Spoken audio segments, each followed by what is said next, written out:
What's on, everyone? Jeremy here from the Quartering. I hope you have an absolutely wonderful day. Donald Trump just can't stop winning. A court ruled again in his favor against a melting down Associated Press. MSNBC is, well, a shell of its former self, likely to fire Rachel Maddow after Trump's first 100 days is over and starting over from scratch. And, well, the FBI seems to be in full-blown panic. Now, I do want to make a little bit of a call out here. I don't know if it's all on Pam Bondi, or if it's all on Kash Patel, or if it's all on Donald Trump. You split it maybe three ways. We were promised the list on day one. It is now a couple days in, especially for Pam Bondi, and we have no list. With every day that passes, I'm just laying out the facts of it, okay? With every day that passes, I become less, what's the word for it? I become more concerned that it's not the full picture. And the American people, I mean, first of all, you should probably abolish the FBI anyway, but the American people want that list. And the longer you dilly-dally around, we're not going to believe it's the whole list. Release the whole thing unredacted, and stop screwing around here. You told us day one. We are now way past day one. Get the list out. Now, I get it. Pam Bondi just took office. Kash Patel just got confirmed. It's not like they had access to this information up until right now, but they need to get together and get this out. Let's talk about all the news of the day. A huge shout out to Meta PCs. It's the computer I use. It's a computer I recommend my friends and family. Promo code QUARTERING to save. They have pre-builts, they have laptops, they have, you can completely custom build it, whatever you want. Now, and promo code QUARTERING will save you money, or the Quartering. I think they both work. FBI whistleblower has now confirmed that a source inside the FBI said that FBI employees were destroying evidence on servers and that he informed Kash Patel. Now, Kash Patel has not confirmed this. We also know, according to this video, I don't think he says it's specifically only Jeffrey stuff. It could be many other things. You maybe give us a closer in perspective as to what the subversion is happening inside of the building right now. I mean, it's obviously you're going to have like an antibody reaction to somebody Absolutely. like Kash. I'll give you a big one that I heard recently, which was already passed on, is that there are FBI servers that are sort of standalone, and people inside the FBI have been working night and day to destroy files on these servers. And I was told that once these files are destroyed, the way they are set up, that even Elon Musk could not restore them. So that's happening right now as we speak. Wow. That's happening with Kash Patel being the director. It was happening before he got there. And so that subversion, like I said, started immediately. And it's only going to continue. These people, here's another. I want to talk about this too. I mean, where are the tapes, right? We were told that there's all sorts of tapes that he had everything on tape, and everybody knows this, that, and the other thing are all, being recorded. Well, we never saw any of that either. If there are certain crimes, they would be on camera. We were told that there are hundreds and hundreds of cameras there. Okay, well, where's the footage? For example, I was told last week, right out of the gates, Kash Patel came out and said 1,500 people, 500, you're going to Alabama. You're still going to be headquarters personnel. You're going to Alabama. 1,000 of you, you're going out to the field. He said this long before the election, even, that he said if he was in charge, he would say, let cops be cops, and so go out and be cops. Already, people are saying, we are not going to comply with that. We are going to make it seem as if we transferred. We're going to do what they call, quote unquote, paper transfers. And we're not going to obey these lawful orders. Now, what I will say is that they might say this all they want, but that doesn't mean they're going to be able to do any of it, right? Like that doesn't mean they're not doing what they're supposed to do. I don't know if you heard Stephen Miller in the last few days. He came out and has given a great civics lesson on Article 2 of the Constitution. The FBI falls under the executive branch, and you have these career bureaucrats who say, nope, we answer to no one. Well, hopefully that's going to change, and I think under Kash Patel and Dan Bongino leadership, I think it will. But they've got to root out this subversion first.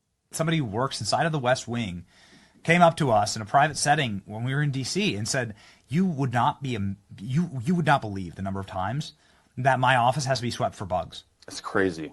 Now, there was a story, unsubstantiated, and it has now, to be fair, been there's been community notes, and there's been things that have come out and said that this source was, they were unable to confirm this. There were unconfirmed reports of bugs being found in the Oval Office. Now, I don't know if that's true or what the case is, but that's probably not a good thing. If that's true. Again, I don't know if it is or isn't, but there were reports of that last week.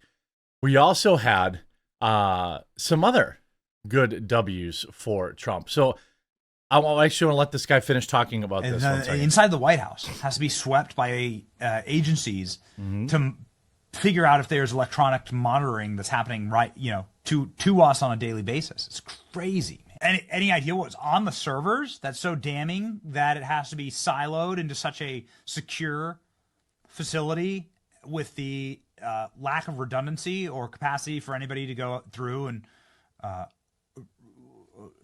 sort of from digital forensics, right? You can uncover most data that's deleted, you can uncover it in some capacity. So somebody's worked very hard to make sure that this data that you're talking about can be deleted and destroyed forever. Any idea what it is? No idea on what it is. I can only speculate, but you mentioned the Epstein list. I'd imagine it's cases like that. It's intel cases that are very siloed, Well, it's probably also all the lawfare on Trump, to be fair, right? All of the information that they dug up on Trump, all of the directives, probably J6, probably a whole bunch of other information. Secretive. And I'm sure there's probably even information regarding the FBI's own subversive measures against Americans, against American politicians, for instance. We learned over the last few days that the Oval Office was bugged, and they took out the Resolute desk to inspect it more.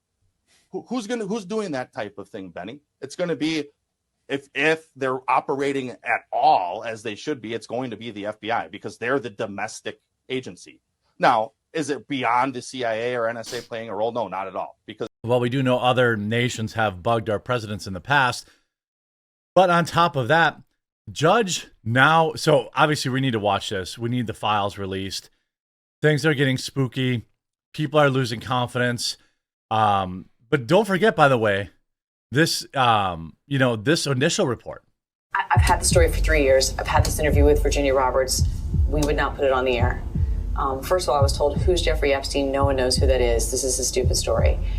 Then the palace found out that we had her whole allegations about Prince Andrew and threatened us a million different ways. We were so afraid we wouldn't be able to interview Kate and Will that also quashed the story. And then Alan Dershowitz was also implicated in it because of the planes. She told me everything. She had pictures. She had everything. She was in hiding for 12 years. We convinced her to come out. We convinced her to talk to us. It was unbelievable what we had. Clinton. We had everything. I tried for 3 years to get it on, to no avail, and now it's all coming out, and it's like these new revelations, and I freaking had all of it. I'm so pissed right now. She's really just mad that she didn't get the scoop. If she really cared about the truth coming out, she could have just leaked the story, in my opinion. Now, maybe I'm wrong about her, but, she seems more upset about getting scooped than anything else. Judge also siding with the White House as the Associated Press sued for special privileges. They wanted, they wanted to go to the White House. They wanted to be on Air Force One. They are subverting Donald Trump by refusing to call it the Gulf of America, which everyone knows that is what it's called now. And they thought, well, we're going to stick it to Trump. we're going to make sure that, you know, we're going to do this. We're going to be petulant about it. Well, judge sides with White House in AP case, declines to temporarily restore full access. Now, the Associated Press has basically given up on being unbiased. The fact that the Associated Press is still used by fact-checking websites is bonkers to me. They put out an article this morning that, oh, we're going to get to it, I think. Yep, we're going to get to it.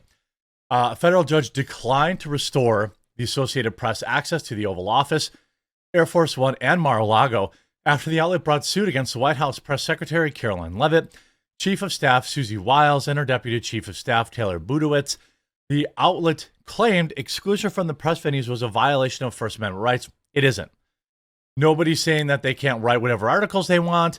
They can't do it. They do not get access to the president. That is not a First Amendment right. If that were true, I would be in the press briefing room immediately every day asking Trump meme-worthy questions. Everybody does not get access to the president of the United States. That is not a First Amendment right. McFadden, of course, a U.S. District Court judge disagreed, declining to temporarily lift the ban while the lawsuit plays out in courts. CNN reported President Trump, per the White House response to the AP suit, was personally involved in the decision to revoke the special status that the AP has had for many years. He called the work dishonest reporting, which I agree it is. His anger was raised when the AP refused to use the term Gulf of America while reporting. The outlet preferred to use the old term Gulf of Mexico. They didn't prefer to. They use it to subvert Trump, okay? And they've been, like, I mean, look at this article they put out this morning, right? You're telling me these people are unbiased? Nearly 40% of the contracts canceled by Musk's DOGE are expected to produce no savings. Is that what you call a win? Am I supposed to think you owned a Drumpf with that? Is that, I just don't even understand it. Okay, let's say that's true, which I don't know if it is or isn't. 60% of them are? Good. I'll take that hit rate. I'll take that win rate. This is how desperate the media is getting right now. Oh, donate money. Oh, yeah, sure. I'll consider that. You know, they're saying, oh, well, some of these deals are going to expire anyway. And blah, blah, blah. Okay, well, 60% of them are. I think America's happy with that. They keep going after DOGE like the American people aren't 110% behind it. And it's bonkers to me that they haven't learned. But they haven't learned in the last 10 years. So let them all continue to go the way of MSNBC. I hope you enjoyed this video. If you did, make sure you leave a like on it. If you haven't yet, please subscribe or follow down below. And we'll talk to you again real soon.